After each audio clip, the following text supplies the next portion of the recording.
لله وكفى وسلام على عباده الذين اصطفى أما بعد.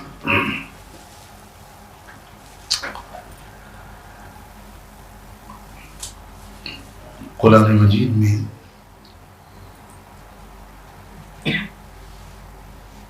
بعض عظیم اولو العزم انبیاء علیہ السلام کے جو اوصاف بیان کیے گئے ہیں ان میں ایک جگہ اولی الایدی والابصار کے الفاظ استعمال ہوئے. سیدنا ابراہیم علیہ السلام اور سیدنا اسماعیل اور سیدنا اسحاق، ان تین انبیاء کا تذکرہ ہے اور ان کے مخصوص اوصاف دو لفظوں میں بیان کیے گئے، اولی الایدی والابصار. یعنی یہ تینوں قوت عملی اور قوت نظری، قوت فکری، ان دونوں کے حامل تھے. قیادت کے لیے سب سے زیادہ درکار مشترک اوصاف کے علاوہ یہ دو وصف. اگر قائد غیر معمولی فکری قوت کا تو حامل ہو لیکن عملی قوت کا نہ ہو تو کامیاب طریقے سے قیادت کا فریضہ انجام نہیں دے سکتا. حضرت شاہ ولی اللہ رحمۃ اللہ علیہ نے تو یہاں تک لکھ دیا ہے کہ اللہ تعالیٰ نے انبیاء علیہ السلام کو ذکاوت مفرطہ نہیں دی، یعنی بہت زیادہ فلسفیانہ عقلی منہ شگافی یہ انبیاء علیہ السلام کو اللہ نے نہیں دی. اس لیے کہ اگر عقلی قوت حد سے زیادہ ہوتی ہے تو عملی قوت کمزور ہو جاتی ہے. دونوں کے درمیان ایک انتہائی خوبصورت اعتدال اور توازن انبیاء کی سیرت میں ملتا ہے، اور سب سے زیادہ جو محفوظ ہے سیرت وہ ہم سب جانتے ہیں، خاتم النبیین سیدنا محمد رسول اللہ کی. اور آپ کی زندگی کا ہر لمحہ، ہر لفظ جو آپ کی زبان مبارک سے نکلا، ہر فیصلہ جو آپ نے کیا، وہ اعلیٰ ترین درجے کی قوت نظری و فکری، قوت عقلی اور قوت عملی کا نمونہ ہے. پوری تاریخ اسلام میں بھی اور تاریخ انسانیت میں بھی جن لوگوں نے بھی اپنی اپنی قوموں کی قیادت کی ہے کامیاب، ان کی زندگی میں، ان کی سیرت میں نمایاں طور پر یہ دو اوصاف ملتے ہیں. ہمارے ملک میں بر صغیر میں بھی جو ملت اسلامیہ میں قائدین پیدا ہوئے اور بہت بڑی تعداد میں پیدا ہوئے، بہت زرخیز ہے ہماری تاریخ، بہت زرخیز ہے یہ خطہ زمین. ان اکابر و اسلاف اور عظیم قائدین کے اس دور میں بہت ہی شاید بھرپور وارث تھے ہمارے سب کے ممدوح محبوب حضرت مولانا سید محمد ولی رحمۃ. مجھے بھی زندگی کے آخری چند سالوں میں بہت قریب سے ان کو دیکھنے اور سمجھنے کا موقع ملا، اور بہت سی باتیں تنہائیوں میں ان سے اس طرح کی ہوئیں جو بہت قریبی ساتھیوں کی تو یقیناً ہوئی ہوں گی، مجھ سے بہت زیادہ قریبی ساتھی اور قدیم رفقا ان کے تھے. تو ہر گفتگو میں یہ احساس میرے اندر مزید طاقتور ہوتا تھا کہ بہت قابل قدر ہے یہ شخص، اور اس لیے خاص طور پر قابل قدر ہے کہ وہ قوت فکری اور علمی، قوت عقلی، قوت نظری اور قوت عملی، ان دونوں کے جامع تھے. دوسرے، قائد کو جمال اور جلال دونوں چیزوں کی ضرورت ہوتی ہے. کوئی قائد سراپا جمال ہو وہ بھی چیلنجز کا مقابلہ اپنی جمالی طبیعت کے غلبے کی وجہ سے شاید کبھی کبھی نہ کر سکے، اور جو صرف سراپا جلال ہو وہ بھی حکمت اور دانشمندی اور صبر و تحمل کے وقت میں ہو سکتا ہے کہ کامیاب ثابت ہو۔ تو قیادت کے لیے یہ بھی بہت ضروری ہے کہ دانشمندی اور بالغ نظری بھی ہو، اور حق گوئی اور بے باکی بھی ہو، جرأت اور حوصلہ بھی ہو۔ خصوصاً ہمارے اس دور میں تو یہ بڑی زبردست تقسیم اور افسوسناک تقسیم نظر آ رہی ہے کہ قیادت کا دعویٰ کرنے والے حضرات یا جن سے ہم جیسوں کو قیادت کی امید ہوتی ہے، ان میں ایسے لوگ بھی نظر آتے ہیں جن میں دانشمندی تو نظر آتی ہے لیکن حوصلہ مندی بہت کم نظر آتی ہے، اور ایسے لوگ بھی نظر آتے ہیں جن میں حوصلہ مندی یا جذباتیت تو نظر آتی ہے مگر حقیقت پسندی، بالغ نظری اور ایک پریکٹیکل اور پریگمیٹک اپروچ اس کی کمی نظر آتی ہے۔ مولانا ان خوش نصیب لوگوں میں سے تھے جن کو بچپن سے ایسا ماحول ملا، ایسی وراثت ملی اور ایسی تربیت ملی۔ نفسیات کے ماہرین یہ بات کہتے ہیں اور صحیح کہتے ہیں کہ کسی انسان کے اندر جو اوصاف ہوتے ہیں ان کے پیدا کرنے میں دو بنیادی فیکٹرز ہوتے ہیں، ایک تو وراثت اور دوسرا تربیت۔ مولانا کو وراثت بھی ملی عظیم قائدین کی، ان کے والد عظیم ترین قائدوں میں سے تھے۔ میں یہاں بہت کھل کر عرض کر سکتا ہوں کہ مجھے ایک ایسے گھر میں اللہ نے مجھے پیدا کیا کہ جہاں وقت کے اکابر قائدین، سیاسی زعماء، محقق علماء،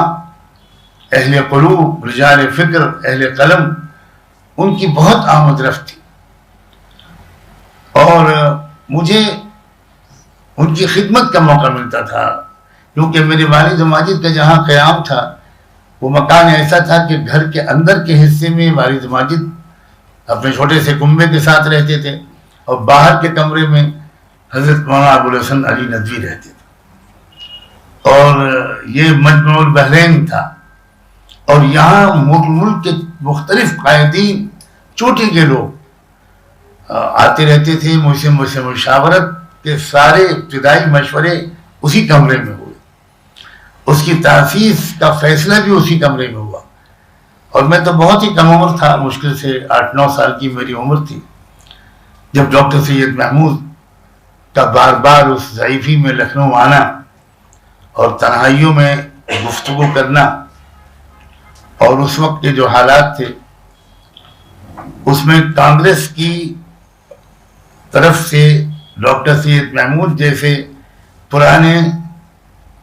پختہ کانگریسی رہنما کا مایوس ہو جانا، اور یہ فیصلہ کرنا کہ مسلمانوں کی الگ ایک اجتماعی طاقت ابھرنی چاہیے، اور اس کے لیے انہوں نے سب سے پہلے میرے والد ماجد سے ہی خط و کتابت کی، پھر اس کے بعد تشریف لا کر گفتگو تفصیلی ہوئی، پھر حضرت مولانا ابوالحسن علی ندوی شامل ہوئے۔ تیسرے نمبر پر جو شخصیت اس میں شامل ہوئی وہ مفتی عتیق الرحمان صاحب کی تھی، اور چوتھے نمبر پر جو شخصیت شامل ہوئی وہ حضرت مولانا منت اللہ رحمانی کی ہوئی۔ تو بہت قریب سے دیکھنے کا موقع ملا کہ اپنی چھوٹی سی عمر کے باوجود جو تھوڑی بہت بات سمجھ میں آتی تھی، اور بعد میں خط و کتابت جب ہوتی تھی تو کہ میں 6 سال کی عمر سے حضرت والد صاحب کے خطوط لکھنے لگا تھا، جب میری سطریں بھی سیدھی نہیں ہوتی تھی اور وہ پینسل سے لکیریں کھینچ دیا کرتے تھے، لیکن شاید میری تربیت کی وجہ سے وہ ڈکٹیٹ کر کے مجھ سے کچھ خطوط لکھواتے تھے، تو ان میں جو خطوط بہت اہم ہوتے تھے ان میں مولانا منت اللہ رحمانی اس کے خاص مخاطب ہوتے تھے، اور مولانا رحمانی کی تحریر بھی بہت خوبصورت تھی، رائٹنگ، اور اس صفت کی بھی وارث تھے مولانا ولی رحمانی، بہت ہی خوبصورت ہینڈ رائٹنگ تھی۔ حضرت والد صاحب کی جو تحریر تھی وہ اتنی حسین و خوبصورت نہیں تھی. حضرت والد صاحب آخر میں کبھی کبھی جملہ لکھواتے تھے کہ میرے مکتوب کے پڑھنے سے آپ کو جو زحمت ہوئی اس پر میں بہت معذرت چاہتا ہوں اور آپ کے خوبصورت خط کے انتظار میں ہوں. تو عجیب تعلقات تھے ان بزرگوں کے. اور یہ نہیں کہ سب کا ذوق ایک تھا, تھوڑا تھوڑا ایک رنگ الگ الگ بھی تھے, لیکن اس رنگ کے الگ ہونے کے باوجود اخوت و محبت اور تعاون و اتحاد ایسی مثالی تھی. مجھے آج یہ بات اس مجلس کی خصوصیت محسوس ہو رہی ہے کہ یکے بعد دیگرے 3 حضرات نے اس کی طرف ہماری توجہ مبذول کی ہے کہ بھائی جو اور حضرات ملت کی خدمت کرنے والے رہ گئے ہیں ہم ان کی قدر اور احترام کریں. میں اب تک تو 10-12 سال سے تنہا ہی یہ بات کہتا رہا, یا کم سے کم میرے سامنے یہ بات نہیں آئی, اور میں اس کی تعبیر یہ کیا کرتا تھا کہ ہم اپنی ملت کے حضرات کی یا کسی کی بھی قدر کے لیے اس کے انتقال کا انتظار نہ کیا کریں. بہت سی قومیں ہیں جو کفر و شرک میں مبتلا ہیں, میری اس بات کو بہت توجہ سے سنیے گا, لیکن وہ اپنے قائدین کی زندگی میں ان کی قدر کرتی ہیں. اور بہت سی قومیں ہیں جو توحید و سنت و عبادت کے ذخیرے رکھتی ہیں, لیکن وہ اپنے قائدین کو خون کے آنسو رلاتی ہیں, اور زندگی بھر تو ان کی عیبوں ہی پر ان کی نظر رہتی ہے. نکتہ چینیاں, تنقیدیں اور آپس کی گفتگو میں تمسخر, اور انتقال کے بعد جلسہ تعزیت, انتقال کے بعد مضامین, انتقال کے بعد آنسو. یہ جو اگر جس قوم کو یہ وصف ہو اس کے حج اور عمرے, اس کے ذکر کے حلقے اور تہجد کے سجدے دنیا میں اس کو ذلت سے نہیں بچا پائیں. مجھے یہ پختہ عقیدہ ہے میرا. اور اگر کسی قوم کو اپنے قائدین کی زندگی میں ان کی قدر کا سلیقہ ہو تو ان کے شرک و کفر کی سزا آخرت میں ملے گی, اور ضرور ملے گی, لیکن دنیا میں ان کو سربلندی سے کوئی روک نہیں سکتا. یہ سائنٹیفک سسٹم کے مطابق خدا نے اس دنیا کو پیدا کیا, اور بنیادی طور پر قوموں کی عروج یا ترقی کا پیچھے ایک بہت بڑا سبب ہے کہ کون سی قوم اپنی قائدین کی ان کی زندگی میں قدر کرتی ہے. کوئی بھی شخص انسان ہے, اس میں کچھ نہ کچھ کمزوریاں ضرور ہوں, لیکن اگر ہماری عادت یہ پڑی ہوئی ہے کہ صرف ہم انہی کمزور پہلوؤں ہی کو دیکھتے رہتے ہیں اور ان کو انلارج کرتے رہتے ہیں, اور ان کی جو سینکڑوں خوبیاں ہیں ان کو ہمیں نظر نہیں آتی, تو پھر ظاہر ہے کہ اس کا وہی نتیجہ نکلے گا جو اس وقت ہمارے اوپر جو حالات ہیں وہ اسی وجہ سے ہوئے ہیں. جب مسٹر موہن کرم چند داس گاندھی ساؤتھ افریقہ سے واپس آئے اور یہاں انہوں نے دہلی کی خلافت میں داخل ہو کر ملک کی قیادت کے لیے خاص راستے کا انتخاب کیا, تو میرے والد ماجی یہ قصہ مجھے سناتے تھے کہ مسٹر برلا اور ٹاٹا دونوں ان کی خدمت میں حاضر ہوئے اور مسٹر موہن کرم چند گاندھی سے کہا یہ 1 لاکھ روپے ہماری طرف سے ہر مہینہ آپ کو ملتے رہیں گے, اور کوئی حساب کتاب نہیں, اپنے ذاتی خرچ میں لگائیے جس طرح لگائیے, لیکن آپ یکسو ہو کر قوم کی قیادت کریں, اس لیے یہ ہماری طرف سے تا حیات یہ نذرانہ آپ کو پیش کیا جاتا رہے گا. ہماری قوم 2 روپے کا چندہ تو دیتی نہیں, لیکن حساب لیتی ہے 2 لاکھ. یہ جو صورت ہے نا, اس نے ہمیں بہت نقصان پہنچایا ہے. مولانا ولی رحمانی کبھی کبھی اس درد سے بے قابو ہو جاتے تھے. تنہائیوں میں جب گفتگو ہوتی تھی اور اس پہلو پر جب بات ہوتی تھی تو وہ بالکل یعنی جیسے بندھن کھل جاتے تھے. حالانکہ اللہ تعالیٰ نے ان کو اس ریاست میں پیدا کیا جہاں کے لوگ یہ اچھی خاصی بڑی تعداد قدردانوں کی ہے. اس خاندان میں پیدا کیا جس خاندان کی وجاہت ہے اور ان کی عقیدت مندوں کی بہت بڑی تعداد ریاست بہار میں بہت پہلے سے موجود تھی, اور ان کو وہ پلیٹ فارم عطا فرمائے. لیکن کہیں نہ کہیں زندگی میں ان کو یہ تجربات ہوئے ہوں گے, تبھی وہ اس موضوع پر بالکل پھٹ پڑتے تھے اور عجیب ان کی کیفیت ہو جاتی تھی. چنانچہ مسلم پرسنل بورڈ کے جنرل سیکریٹری بننے پر راضی کرنے کے لیے مجھے ذاتی طور پر کیسی ان کی خوشامد کرنی پڑی, کتنا ان کے اوپر محنت کرنی پڑی, اور وہ 2-3 بار میرے دور دراز کے مقام مہاراشٹر میں وہاں خود تشریف لائے میرے اصرار پر, کیونکہ میں نے چاہا کہ میں تنہائی میں باتیں کروں گا, اور میں ان کو ان کے جد امجد مولانا مونگیری کی وراثت کا واسطہ دیتا تھا. حضرت مولانا فضل الرحمان گنج مراد آبادی جو حضرت مولانا مونگیری کے شیخ تھے, ان کی مخصوص جو اسلام کی فہم تھی اس کا واسطہ دے کر ان سے کہتا تھا کہ یہ ذمہ داری اب آپ قبول کر ہی لیجئے. حضرت مولانا نظام الدین صاحب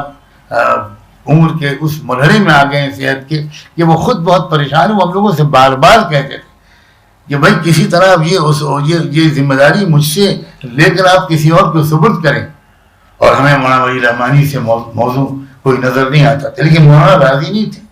میں یہ بات یہاں ریکارڈ کہنا چاہتا ہوں کہ مولانا کہتے تھے بھائی اب میری عمر اور صحت اس قابل نہیں رہی کہ ایک نئی بڑی ذمہ داری اپنے اوپر لوں.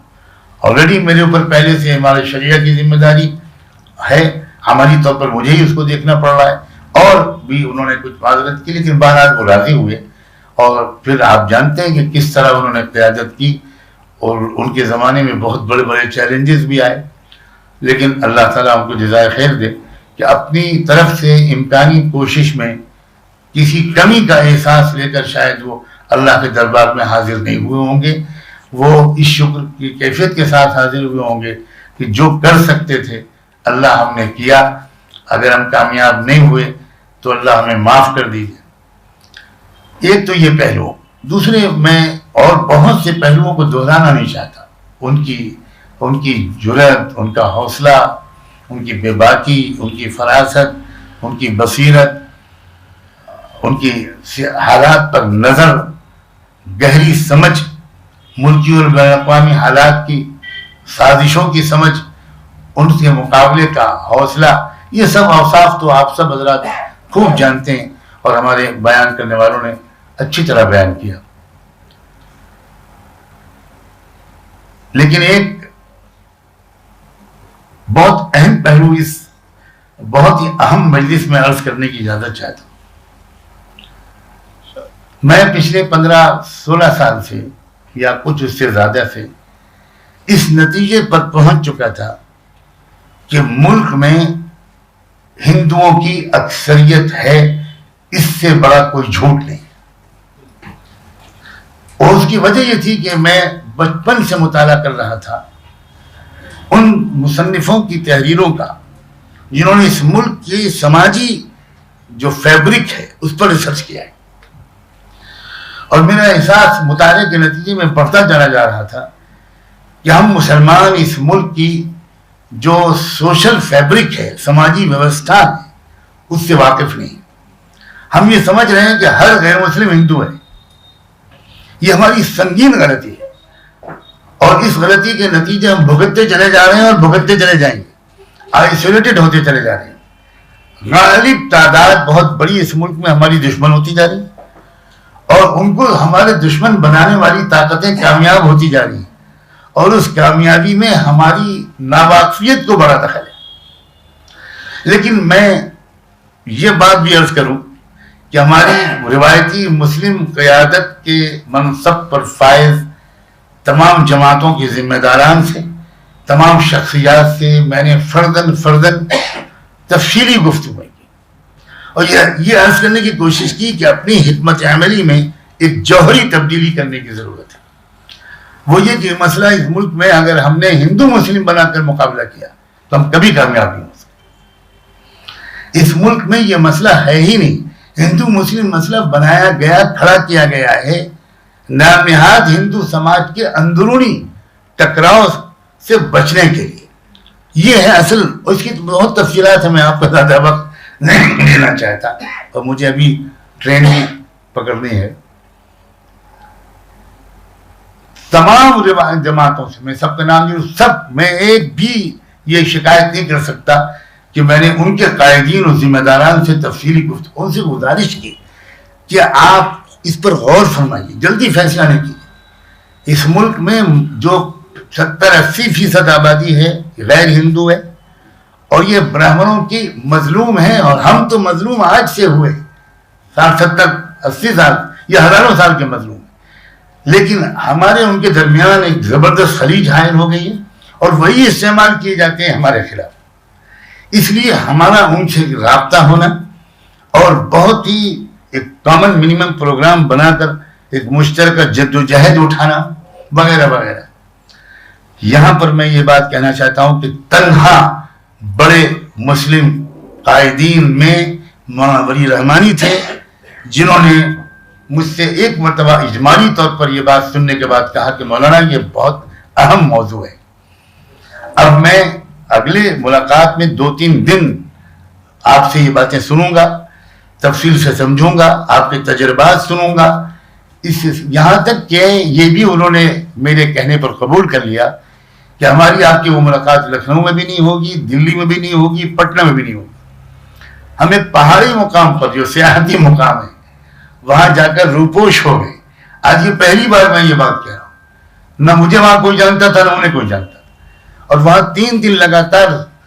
کئی گھنٹے صبح اور کئی شام اس موضوع پر نشستیں ہوئیں، اور ان کے 1 دن کے بعد ایما پر میں نے اس مظلوم طبقات کے کئی قائدین کو بلا لیا۔ کوئی کہاں سے آ گیا، کوئی کہاں سے آ گیا، کچھ اسٹیٹ سے آ گئے لوگ، کچھ سکھ لوگ آ گئے، کچھ اور کرسچنس آ گئے، کچھ لنگایت آ گئے، کچھ بدھسٹ رہنما آ گئے۔ اب جب مولانا نے ان کی گفتگو سنی اور ان کے جذبات سنے اور یہ کہا کہ ہم پر کیا زیادتیاں ہو رہی ہیں، ہم کس قدر سخت مظلوم ہیں، ہم پر تو زیادتی ہوئی کہ آپ کو تو آج تک وہ ہندو ثابت نہیں کر سکے، لیکن ہمارے ساتھ تو یہ ہوا ہے کہ 1900 آرٹیکل نمبر 25 جو دستور کا ہے دفعہ 25، اس کی تشریح میں دستور میں لکھ دیا گیا کہ سکھ اور بدھسٹ اور جینی ہندو ہیں۔ یہ تو زیادتی مسلمان پر کرنے کی کوئی ہمت نہیں کر سکتا۔ آپ نے اپنی آئیڈینٹی کو بچانے میں کامیابی حاصل کی ہے، ہم اپنی آئیڈینٹی کو کھو بیٹھے، ہم تو بہت جلے بنے بیٹھے، مگر کیا کریں کہ ہمارے عوام کو آپ کا دشمن بنا دیا گیا، اور آپ بھی نہیں سمجھتے اور ہم اپنے عوام کو نہیں سمجھا پاتے جب تک اشتراک عمل نہیں ہوگا۔ میں سلام بھیجتا ہوں مولانا ولی رحمانی کی روح کو۔ اس شام کو تنہا میرے کمرے میں مولانا خود تشریف لائے اور کہا کہ بس 3 دن بہت کافی ہیں، مجھے شرح صدر ہو گیا، اب آپ بتائیے کیا کرنا ہے۔ میں بالکل مطمئن ہو گیا کہ مسلمانوں کی سیاسی، سماجی اور دعوتی حکمت عملی اس ملک میں کیا ہونی چاہیے، اور خدا کا شکر ہے کہ آپ نے چند سال کی محنت میں کچھ رابطے قائم کر لیے، میں بالکل تیار ہوں۔ اس کے بعد میں انتظار میں رہا، مولانا ذاتی طور پر شریک ہوتے رہے، تائید کرتے رہے۔ پھر جے پور میں مسلم پرسنل بورڈ کا جو اجلاس ہوا 2014 میں، آج سے 7 سال پہلے، اس وقت مجلس عاملہ کی نشست میں حالات پر غور کیا گیا، کیونکہ جو نیا موڑ لے لیا تھا ملک نے، اس پر غور کر کے مجلس عاملہ نے بورڈ کی ایک کمیٹی بنائی اور یہ کہا کہ وہ کمیٹی غور کر کے عام اجلاس میں تجویز پیش کرے کہ کیا کرنا چاہیے۔ رات بھر وہ کمیٹی بیٹھی، عشاء کے بعد سے فجر تک ہم لوگوں نے تجویز مرتب کی، اور اس تجویز کو عام اجلاس میں پیش کیا گیا اور وہ منظور ہوا، اور اس وقت یہ طے ہوا کہ پرسنل بورڈ دین دستور بچاؤ تحریک چلائے اور اس میں ان تمام طبقات کو شامل کرے۔ یہ مولانا ولی رحمانی کی بصیرت تھی، جرت تھی۔ اس پر اختلاف ہوا، وہ روایتی انداز کے جو لوگ ہیں ان کی سمجھ میں نہیں آ رہا تھا، اور وہ یہاں تک کہتے تھے کہ دین بچاؤ یہ تو سمجھ میں آتا ہے، دستور بچاؤ کا کیا مطلب؟ اور ہم یہ کہتے تھے کہ دستور بچاؤ کے نام پر یہ لوگ شریک ہو پائیں گے، دین بچاؤ کے نام پر یہ لوگ شریک نہیں ہوں گے، اور جب تک ان کو ہم شریک نہیں کریں گے ہم اپنے ملک میں نیشنل ایجنڈے کو بدل نہیں سکتے۔ تو یہ مولانا کی جرت بھی تھی، بصیرت بھی تھی کہ انہوں نے اس بات کو منظور کروایا عاملہ سے اور صدر بورڈ سے، اور آپ یقیناً گواہ ہیں اس کی کہ وہ جو تحریک چلی تو اس نے پورے ملک میں ایک نیا رخ ڈال دیا۔ پہلی مرتبہ مسلم فیصلہ بورڈ کے جلسے میں کہیں 10,000 اور کہیں 5,000 اور کہیں 20,000 غیر مسلموں نے شرکت شروع کی۔ ورنہ بورڈ تو یہ اس انداز سے بدنام کیا جا رہا تھا کہ جیسے آتنکوادیوں کی کوئی کی سنگت ہے۔ تو یہ لیکن اس کے بعد پھر میں یہ بات بھی کہہ دوں کہ بالآخر ایک وقت آیا کہ ہماری بعض وہ جماعتیں جو بورڈ کے اندر شامل تھیں انہوں نے دھمکیاں تک دے ڈالی صدر بورڈ کو خط لکھ کر کہ اگر یہ تحریک بند نہ کی گئی تو ہماری جماعت بورڈ سے نکل آئے۔ تو بورڈ کو ٹوٹنے سے بچانے کے لیے صدر بورڈ نے ہم لوگوں سے کہا کہ بھئی آپ لوگ اپنے طور پر یہ چلائیے، میں آپ کے ساتھ ہوں ذاتی طور پر، لیکن بورڈ نے ٹوٹ جائے۔ تو یہ مولانا ولی رحمانی نے کہا کہ ٹھیک ہے اگر یہ بات ہے تو بورڈ کے ہٹاتے ہیں لیکن میں ساتھ میں ہوں، اور ہر جگہ انہوں نے ساتھ دیا، قیادت کی، اور یہ ان کی بصیرت کی بات تھی۔ میں نے چونکہ بہت ہی شاندار آڈینس یہاں موجود ہے اس لیے میں نے یہ بات اس وقت یہاں کہی ہے، میں نے زیادہ سمر خلاشی کی اور وقت لیا تو میں معذرت خواہ ہوں کہ یہ جرت کی بات بھی تھی، اور روایات سے ہٹ کر کسی نئی بات کو قبول کر لینے کی جو صلاحیت ہونی چاہیے، کیونکہ حالات بدلتے ہیں تو اسٹریٹجی بدلتی ہے۔ اگر آپ پرانی اسٹریٹجی پر اصرار کریں گے تو کبھی کامیاب نہیں ہو سکتے۔ جب میں نے ان سے ابتدائی 1-2 گفتگویں کی تو انہوں نے کہا کہ مولانا یہ بات بہت اہم ہے، میں پوری طرح اچھا اس میں جو وہ سمجھنے میں کامیاب ہوئے اس کی بھی کیا وجہ تھی؟ اس کی وجہ تھی صوبہ بہار کی خصوصیات۔ حضرت مولانا ابوالمحاسن محمد سجاد صاحب رحمۃ اللہ علیہ نے جو اپروچ، جو ملک کے سیاست کی جو فہم ان کے پاس تھی، میں بلا کسی ہچک کے کہہ سکتا ہوں۔ میرے والد ماجد کہا کرتے تھے کہ تعلق مع اللہ اور بزرگی میں کوئی بھی آگے ہو سکتا ہے لیکن حضرت مولانا ابوالمحاسن سجاد صاحب سے بڑھ کر کوئی سیاسی بصیرت رکھنے والا رہنما ہمارے ملک میں نہیں پیدا ہوا۔ اب اس وقت اس کی تفصیلات میں نہیں رکھ سکتا آپ کے سامنے، اور یہ مولانا سجاد صاحب نے ایک نسل تیار کی تھی وہاں، اور انہوں نے مسلم سیاسی پارٹی بنائی، مسلم انڈیپینڈنٹ پارٹی بنی بہار میں۔ سن 37 کے جنرل الیکشن میں اس پارٹی نے حصہ لیا اور وہ سیکنڈ لارجسٹ پارٹی بن کر ابھری۔ یہ سب کچھ مولانا ابوالمحاسن سجاد صاحب نے آزادی سے پہلے کر کے دکھایا کہ یہ ہم دوسری نامیات سیکولر پارٹیوں کے قلی بنے رہیں، اس سے کام نہیں چلے گا۔ ہمیں اپنی طاقت بنانی چاہیے اور تمام مزدوروں، مظلوموں، کمزوروں ان کا خدمت گزار بن کر ابھرنا چاہیے۔ چنانچہ انہوں نے جب سیکنڈ لارجسٹ پارٹی بن کر وہ ابھرے تو گورنر نے دستور کے مطابق سنگل لارجسٹ پارٹی کانگریس کو کال کیا حکومت بنانے کے لیے۔ کانگریس نے کسی خاص حکمت عملی کے تحت انکار کر دیا۔ میجورٹی میں کانگریس بھی نہیں تھی، اگرچہ سب سے بڑی پارٹی وہی تھی۔ تو being a second largest party ان کو کہا گیا کیا آپ سرکار بنانے کے لیے تیار ہیں؟ پھر ایک مرتبہ جو مشورے ہوتے تھے مسلم انجمن پارٹی کے، اس میں پہلے علماء و فقہاء کا اجلاس ہوتا تھا اور شرعی نقطہ نظر سے باقاعدہ غور ہوتا تھا۔ وہ سارا مواد ہمارے شریعہ کی لائبریری میں موجود ہے، اور اس کے مطابق مسلم انڈیپینڈنٹ پارٹی کا جلسہ ہوتا تھا۔ اس نے فیصلہ کیا کہ ہاں ہم سرکار بنانے کو تیار ہیں، حالانکہ وہ اکثریت میں نہیں تھے۔ کانگریس کو مجبور ہو کر ان کو سپورٹ کرنے کا فیصلہ کرنا پڑا اور پارٹی نے حکومت بنائی۔ اور میں اس پر اپنی بات کو مکمل کروں گا کہ حکومت سنبھالتے ہی مولانا سجاد صاحب نے پورے بہار کے علماء اور اصحاب علم و فتویٰ کا اجتماع بلایا، اور آپ کو حیرت ہوگی اس اجتماع کا استفتاء کیا تھا، کس موضوع پر گفتگو ہو رہی تھی۔ وہ یہ کہ بہار کے زمینوں کی تقسیم شریعت اسلامی کے اصولوں کے مطابق کیسے کی جائے، کیونکہ بہار کی زمینوں کا مسئلہ آج تک بھی برقرار ہے۔ زمینوں پر بڑے بڑے زمینداروں کا قبضہ ہے اور چھوٹے چھوٹے کسان وہاں مزدوری کرتے ہیں اور نسلوں سے مزدوری کرتے چلے آ رہے ہیں۔ تو اس علماء کے فتوے کے روشنی میں انڈیپینڈنٹ پارٹی نے ایک نیا بل ڈرافٹ کرنا شروع کیا، کس طرح ان زمینوں کو چھوٹے کسانوں کو بھی دیا جائے اور برابری پیدا کرنے کی کوشش کی جائے۔ امیر اور غریب کے درمیان یہ جو ہیوج گیپ ہے اسے کم کرنے کی کوشش کی جائے۔ چنانچہ وہ بل ابھی ڈرافٹ ہو ہی رہا تھا کہ کانگریس یہ خبر لیک ہو گئی اور کانگریس نے سپورٹ وڈرا کر لی اور حکومت گر گئی. یہ وہ بیک گراؤنڈ ہے جس نے امارت شرعیہ کے علماء کو، مولانا رحمۃ اللہ رحمانی کو، جو مولانا سجاد صاحب کے براہ راست تربیت یافتہ تھے، مولانا عبدالصمد رحمانی کو، مولانا قاضی مجاہد الاسلام کو اور مولانا ولی رحمانی کو ایک خاص ویژن دیا، جو ویژن عام طور پر دوسرے صوبوں کے علماء میں شاید کم نظر آئے یا نہ نظر آئے.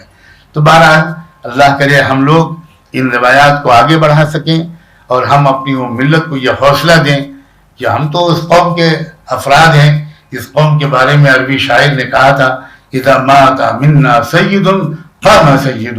ہمارا کوئی سردار اگر دنیا سے جاتا ہے تو دوسرا سردار جھنڈا تھام لیتا ہے. ہمارے صحابہ کرام میں تو ہاتھ کٹنے کے بعد گلے کے نیچے وہ جھنڈا دبا کر گردن سے انہوں نے میدانی جنگ میں